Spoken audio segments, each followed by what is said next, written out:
So if you look around as the selective sifter that we know a deliberate creator like you can be, and you tune your frequency to the feeling of, so it would be such a good thing if you could just make your list of things that you want and take each item one by one and stop and analyze for yourself, what is the feeling of that? When I have that, when I live that, when I am that, when that is my experience, when that's who I am, when that's where I am, when that's who I'm with, when that's what I'm living, what does that feel like? What does it feel like? Not what does it look like? What does it feel like? What does the vibration of security feel like? What does the feeling of homecoming feel like? What does the feeling of empowerment feel like? What does it feel like? And as you pose those questions to yourself, as you move through your days, and you're feeling a lot of those things all day, every day, as you come across, we started to say stumble across because you may not be doing it exactly on purpose, but as you come across that feeling, and you come across that feeling after you have acknowledged that you want to find that feeling, it will stand out in a more vivid way, and you can say, yes, that's it. And then as you stay there and revel in the emotion of that for a moment, you practice the frequency of it longer, and that really is all that deliberate creation is. It's choosing the feelings, practicing the frequency until choosing those feelings comes easily. And you know why choosing those feelings come easily? Because law of attraction says, ooh, you feel like that, here's a little more. Law of attraction doesn't behave like you want your mother to. Oh, you feel bad here, this will make you feel better. Law of attraction says, oh, that makes you feel bad, here's some more. You say, well, then law of attraction may not be my friend. We say your best friend, because law of attraction is bringing you how you're feeling, showing it to you so you can make choices. This sucks. This feels awful. How can I feel differently than this? And that's what we're going to be talking about here today. How can you gain control of the way you feel in this situation and this one and this one and this one? We'll give you a little hint. It's about self-soothing. It's about being kinder to yourself. Because if you would see yourself like that 2 or 3 or 4-year-old that you're wanting to control, because clearly they're out of control, they're so happy all the time, and irresponsible, and they throw fits when they don't feel good. So if you could treat yourself like that one, treat yourself like that, what would you do? You see a little one trying to learn how to walk, not very good at it, unstable, over he goes. Get up, you little dummy. Don't you see the rest of us walking upright?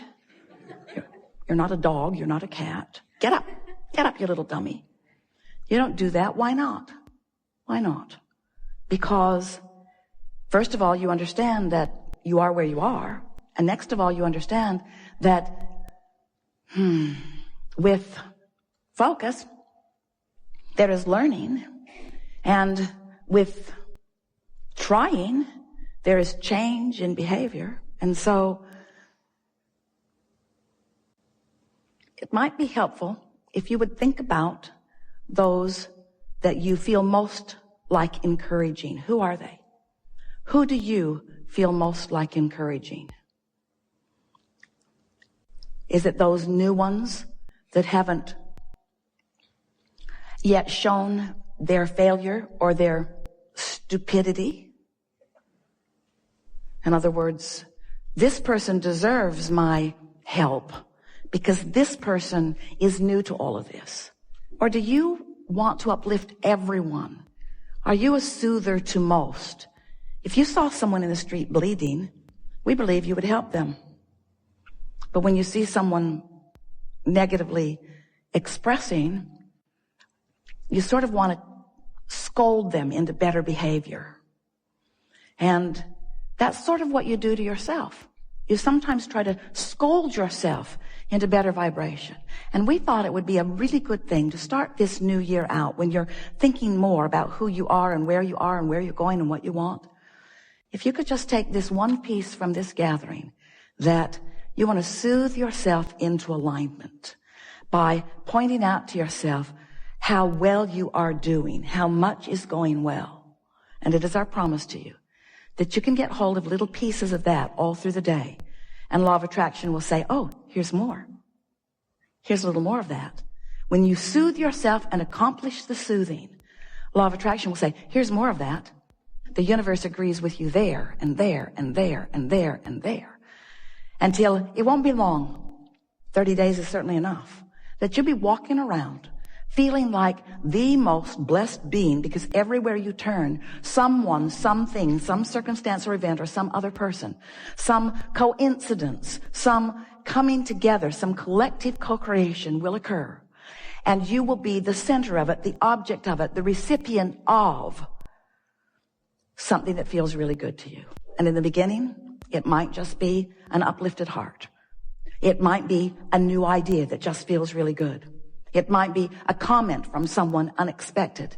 It might be a smile from a stranger across the way. It might be a telephone call. It might be a winning lottery number. It depends upon what you want and where you are. But it is our promise to you that if you will begin to tend to the frequency of that which is you, since you equal your point of attraction, and you will be aware, I felt this way and this came back. I felt this way and this came back. I felt this way and this came back. Before you know it, you will be one who, whether you deliberately and often feel on purpose, you will know for sure that how you feel is your indicator of what's coming next. So can you fast forward into the manifestation of those things, that abundance that you often see way down the road? Because that kind of abundance doesn't come to a youngster like me, or that kind of abundance doesn't come to someone in an occupation like I have. That kind of abundance, if you can get yourself to begin to expect that kind of abundance that we promise you is out there, and we say out there not because it's out there far into the future, we say it's out there vibrationally, not yet received by you, a different frequency than the frequency you commonly are offering. But you can begin doing something about that right now. And the evidence of the change of your frequency will be evident right now. So then you begin getting pretty sure of yourself. You say, I am the creator of my own reality. And others will say, get away from me. You say, I am the creator of my own reality because I am the thinker of my thoughts. But more important, I am the feeler of my feelings. I am the discerner of my frequency. I am the molder of my own vibrational clay. I am the offerer of the energy, and therefore I am the setter of the tone. I'm the setter of the mood. I'm the emanator of the vibrational signal that law of attraction is responding to. And I have created a nest egg for myself of relationships and of abundance and of physical vitality and well-being. I've created a nest egg for myself that is a vibrational reality. And I'm going to practice the vibrational reality of it, even though there is an absence of manifested reality of it. But I do not confuse myself about what's really going on here, because I accept that law of attraction abounds, and that I am a worthy being, and that I'm the creator of my own reality, and that I can do something about it. And I like the feeling of thinking on purpose. And most of all, I like to think and derive results, you see. That's who you are. That's why you are so action-oriented in most cases. You like the fast results that you get through action. But we want you to not only get the fast results that you get through action, we want you to get the leveraged fast results that you get through aligned action, through inspired action, you see. We want you to tend to your feelings first. Practice them all day, every day. Hang out with others that do the same. And then begin watching. Not so much for the manifestation. You see, this is the tricky part. Because it sounds like we're saying, if you do these non-manifestational things, manifestation will happen.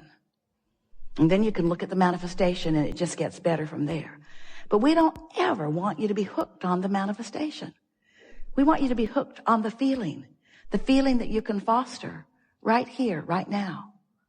One day, not very long ago, Jerry and Esther were standing in a funny little old shack of a ranch house that they had rented in Texas. And it didn't cost much, and there was a reason for it. There wasn't anything about it that wasn't tacky.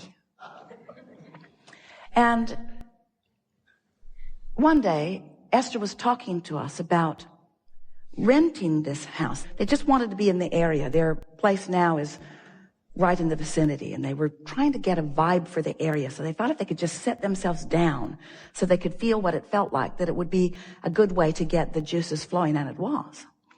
But one day, Esther was lamenting the fact that they had not yet found their permanent place. And she was complaining about not owning this place. And we said to her, we don't see anybody else camping on the lawn or beating on the door, saying to you, we want to come in here and live with you. We want to take claim of this. We think you should accept it as your nest for now. And there was a shifting in Esther's vibration at that moment as she realized that she could look at the tackiness of it. We won't send you pictures. Or she could focus upon the well-being of it. She could focus upon all the reasons that they were right there. She could let it be, in all of its not beautifulness, she could let it be the reason that things didn't get better or the reason that things did get better. In other words, you are right where you are. You are where you are. That's profound. Write that down. I am where I am. I am where I am. I am where I am. And what is the vibration that is emanating from me right now? Because I am where I am, but where I will be very soon is a result of the vibration that I'm offering right now where I am, that I am. You follow? You don't have memory that is hindering you. Your brain is not a storage cabinet. You have vibrational triggers that you emanate that attract other things. So the world that you live is new right now, new right now, new right now, new right now, new right now, new right now, new right now. And you get a little run of vibration going on. Manifestations are going to follow. And we acknowledge that as manifestations that please you follow, that it's abundantly easier to focus upon something that pleases you and leapfrog into more that pleases you. We acknowledge that. We just want you to know that you are never going to be standing in a place where everything's exactly the way you think you want it to be. And if you will give up right now the need for it to be just the way you want it to be so that you can feel good, and instead decide that feeling good is all that matters and that you have the ability to feel good even if you're standing in a place where there's not a lot of physical evidence of the good feeling that you want, if you will use the power of your mind, then we like it so much. Someone called out the word, then you will experience the freedom that you think the dollars will bring you. We've enjoyed this interaction immensely. We always like it best when you are patient enough to allow us a rampage of vibrational reality. When you will listen as you are with intenseness as we express to you the law basis of this universe. Because when you sync up with these universal laws and you no longer buck the current that have been giving you the rough ride, as you sync up with these universal laws, then that zest is within you and you vacillate from calm and satisfied to eager and passionate. That's your world. And that's what you came to live. That's the contrast that you wanted.